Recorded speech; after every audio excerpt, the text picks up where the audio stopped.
ಪುಟ್ಟ ಅಣ್ಣ ತಮ್ಮಂದಿರು ಬೆಳೀತಾ ದಾಯಾದಿಗಳು ಅನ್ನೋ ಮಾತಿಗೆ ತಮಿಳುನಾಡಿನ ಮುರಸೋಳಿ ಮಾರನ್ ಕುಟುಂಬ ಅಕ್ಷರಶಃ ಸಾಕ್ಷಿಯಾಗಿದೆ. ಸನ್ ಗ್ರೂಪ್ ಮುಖ್ಯಸ್ಥ ಅಣ್ಣ ಕಲಾನಿಧಿ ಮಾರನ್ಗೆ ಡಿಎಂಕೆ ಸಂಸದ ದಯಾನಿಧಿ ಮಾರನ್ ನೋಟಿಸ್ ಅನ್ನು ನೀಡಿದ್ದಾರೆ. 2003ರಲ್ಲಿ ನಡೆದ ಸನ್ ಗ್ರೂಪ್ ಷೇರು ವರ್ಗಾವಣೆಗೆ ಸಂಬಂಧಪಟ್ಟಂತೆ ಕಲಾನಿಧಿ ಮಾರನ್ ಹಾಗೂ ಪತ್ನಿ ಕಾವೇರಿ ಸೇರಿ 6 ಮಂದಿಗೆ ಲೀಗಲ್ ನೋಟಿಸ್ ಅನ್ನು ನೀಡಲಾಗಿದೆ. ನೋಟಿಸ್ನಲ್ಲಿ ಷೇರು ಅವ್ಯವಹಾರದ ಬಗ್ಗೆ ಉಲ್ಲೇಖಿಸಿದ್ದಾರೆ.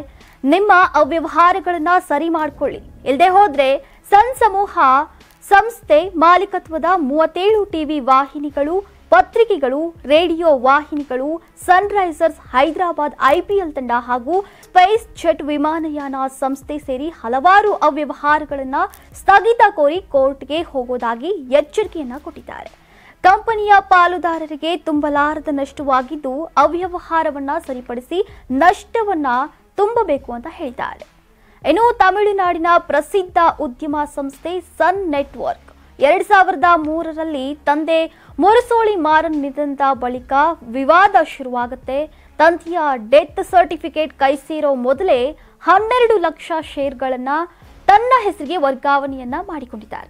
2500ರಿಂದ 3000 ಬೆಲೆಯ ಷೇರ್ಗಳನ್ನ ಕೇವಲ 10 ರೂಪಾಯಿನಂತೆ ವರ್ಗಾವಣೆ ಮಾಡಿಕೊಂಡಿದ್ದಾರೆ.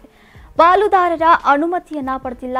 3500 ಕೋಟಿ ಮೌಲ್ಯಕ್ಕೆ ಷೇರ್ಗಳನ್ನ ಕೇವಲ 1.2 ಕೋಟಿ ರೂಪಾಯಿಗೆ ವರ್ಗಾಯಿಸಿಕೊಂಡಿದ್ದಾರೆ. ಸುಮಾರು 3498.8 ಕೋಟಿ ರೂಪಾಯಿ ವಂಚನೆ ಮಾಡಿದ್ದಾರೆ ಅಂತ ಆರೋಪಿಸಿದ್ದಾರೆ. ಈ ಬಗ್ಗೆ ಪ್ರತಿಕ್ರಿಯಿಸಿರುವ ಸನ್ ಗ್ರೂಪ್ ಮುಖ್ಯಸ್ಥ ಕಲಾನಿಧಿ ಮಾರನ್, ಇದು 22 ವರ್ಷಗಳ ಹಳೆ ವಿಚಾರ, ಕಾನೂನುಬದ್ಧವಾಗಿಯೇ ವ್ಯವಹರಿಸಲಾಗಿದೆ. ದಯಾನಿಧಿ ಮಾರನ್ ಆಧಾರರಹಿತ ಆರೋಪ ಮಾಡುತ್ತಿದ್ದಾರೆ, ಇದು ಅವರ ಕೌಟುಂಬಿಕ ವಿಚಾರ ಎಂದಿದ್ದಾರೆ. ಸನ್ ಗ್ರೂಪ್ನಲ್ಲಿ ಕೌಟುಂಬಿಕ ಘರ್ಷಣೆಯಾಗ್ತಾ ಇದ್ದಂತೆಯೇ ಸನ್ ಷೇರು ಮೌಲ್ಯ 5% ಕುಸಿದಿದೆ.